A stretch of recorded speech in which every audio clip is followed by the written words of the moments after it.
Pimp one time told me that he took his style from Willie D and Run. Um, Willie D said he got his style from Ice Cube. Who did you craft your style after, or was it anybody in particular? Um, if I had to be absolutely honest, my style was probably crafted based on a combination of Kane and G Rap. Um, at the same time, I was always a big, you know, I was always a big Fresh Prince fan. Oh, really? I always felt like he had a very good way of explaining himself. You know what I'm Mm. saying? And actually, Juice Crew, because Biz is a bit of Biz Markie, and definitely some DMC in there. You know what I'm saying? As far as really just just sticking to the script, and probably some Jalil Mm. from Houdini. I can hear all that too. You know what I'm saying? These are the people who I can guarantee you in those early days building up to when I first started, actually writing rhymes. These were the people who had the most influence on me. As I started to really doing recorded music, I think a lot more of KRS started to come into me. A lot of I think a lot of my early years reflect a lot of the early years of Chris, and then his later years of my stuff as far as reflecting and genuflecting and trying to advise and influence. You know what I'm saying? In my later years, I see a bit of a parallel with Chris. It's almost, I mean, I can hear that in your lyrics and your music, but it's almost kind of ironic because when you think of Southern rappers, UGK always seems to come into the fold, but it seems like you guys took a big following from the East Coast. But yeah, I mean, in the early days, just the East Coast and the West Coast, music and a little bit of Midwest. But I mean, you are a product of what you take in, and I mean, at the time, that's all it was to it. I mean, I liken it to the fact where if you were watching MTV in the early days, then you had a lot of rock influence because there was no rap and R&B on MTV in the first, early days. There was a lot of Rod Stewart, Do You Think I'm Sexy, and Mm-hmm. that kind of stuff going on. Yeah. Also, I was thinking in doing this documentary, I found out that UGK actually came before DJ Screw and a whole lot of people y'all came before. Do people sort Yeah. of forget that y'all are really, people throw the word pioneer around, but trailblazers. Well, I think people, for one, people don't really have a good sense of time. I think, and I'm a person like that too. Sometimes history gets jumbled up for me. You know, I I can barely remember, music before DJ Screw. You know what I'm saying? But, that being said, yeah, I think, a lot of times people tend to align us with Screw and that whole movement because for a lot of the outside world, that was still, their first introduction within those same years. A lot of people, it was really exclusive to the South as far as the first album or two. You get definitely the first EP and the first album. It took up until the second album and maybe the third album before UGK really just became something that, on a national radar. Mm-hmm. Okay. You told me once before that a lot of the more risque stuff, it was Pimp's idea. What was Pimp C like in those earlier days? Was he the same guy that we remember recently, or had he changed, or what was Pimp C like? No, Pimp was a lot more reserved. In the early days, I was more of the wild one. Pimp was a lot more reserved. Pimp just like to kind of stay in and make music. And then, we all go through different things in life. And, it seemed like the time when I started trying to chill out was the time Pimp started wanting to get out there and do some things. And I'm not going to say he was a homebody and he didn't do a lot of stuff, but he was a very private person. He didn't go out a lot. He didn't do a lot of stuff outside the house, just make music and, kick it at the crib. And then um, time went by and we really started getting a sense of who we were. I started trying to chill out and he started really embracing it more. But UGK was always his baby, and you know, when this group really started to get its acclaim for what it had done and what it had contributed to music, then he really started embracing his role as who he was. Mm-hmm. What was those early days like with the EP and Big Time? Was there a lot of uncertainty? Did y'all know we finna be huge? Did y'all know that? No, not at all. I mean, we just wanted to make something to be heard. We didn't really know how long it was, how big it was gonna be. I had only planned on doing it for Baby about a year, so you know, I said, I'll take off for a year, and then we'll see what it do. I give it a year, see what happens, and within that year, I was signed to a major label. You know, How did that happen? Was it just because y'all was selling those early CDs with? And I remember you said you worked at a flea market. Was it King's? yeah, King's Flea Market. Yeah.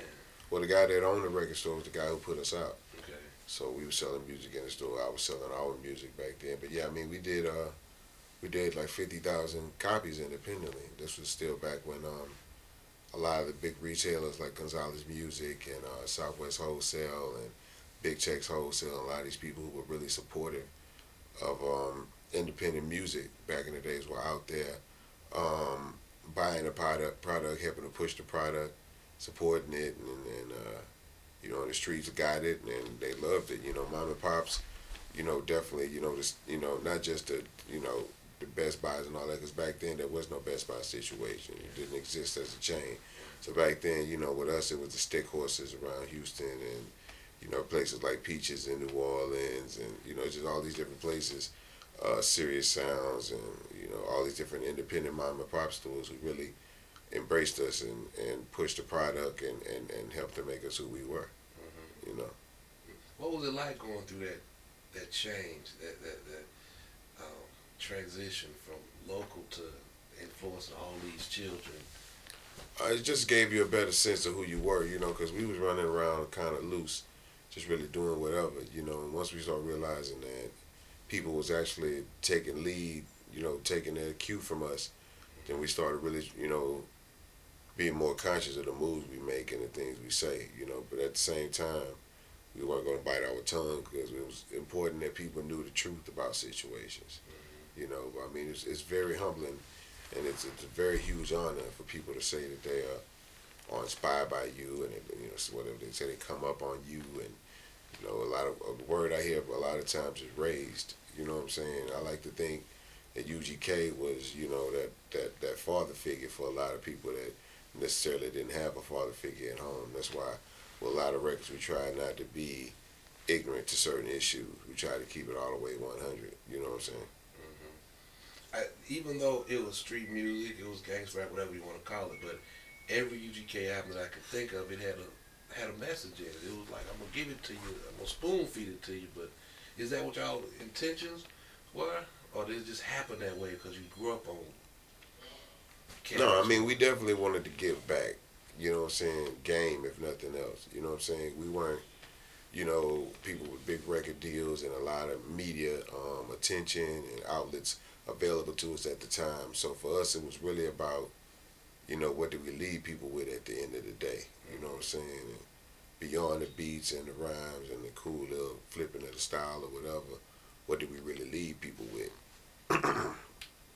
And we thought about all the music that we grew up on that was still influencing us at the time, and what it was about those songs, and it was just about being real about life and what goes on in life. So we just tried to instill in the same thing in our music that people like Frankie Beverly and Ronald Isley instilled in their music that causes us to still listen to it 30 years down the line. It's almost crazy, sitting there talking to you, because I remember listening to UGK, and even though y'all were on Jive, I was so frustrated because I never saw y'all. I mean, it was almost like the Jive was treating me like stepchildren almost, because I didn't see the videos, I didn't see the big promotions. I mean, did you feel like, hey, we on a record, big label? I mean, you hear it all through every album. I mean, you always hear Pimp talking about about Whitey, give us our money and them white folks and all that. No, that was direct shots at the record company. You know what I'm saying? And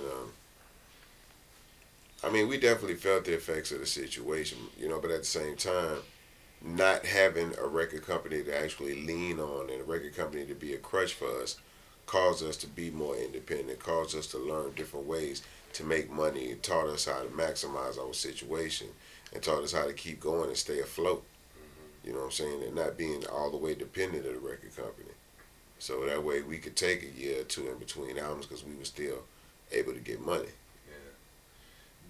Do you think the moves y'all made it possible for these other cats to come. I mean, you know, you listen to old Cash Money, you hear Bun. You listen to old, No Limit, you hear UGK. Did y'all make it possible for other cats to come along and get these $1 million deals and the glitz and the glamour? I mean, we probably made it possible, but no more than the Ghetto Boys made it possible for us, and maybe no more than uh, the early creators of hip hop made it possible for those of us who are here today. I mean, we just trying to contribute back to something that's given so much to us, and it's not like we sit at home and say, "Oh, okay, here's a new person," blah blah blah. We've been very lucky and very blessed to meet people like Baby and Slim at a crucial time in the building of their legacy to help them along the right way. We're very lucky to meet Percy Miller at a very crucial time in the building his legacy to be able to create that.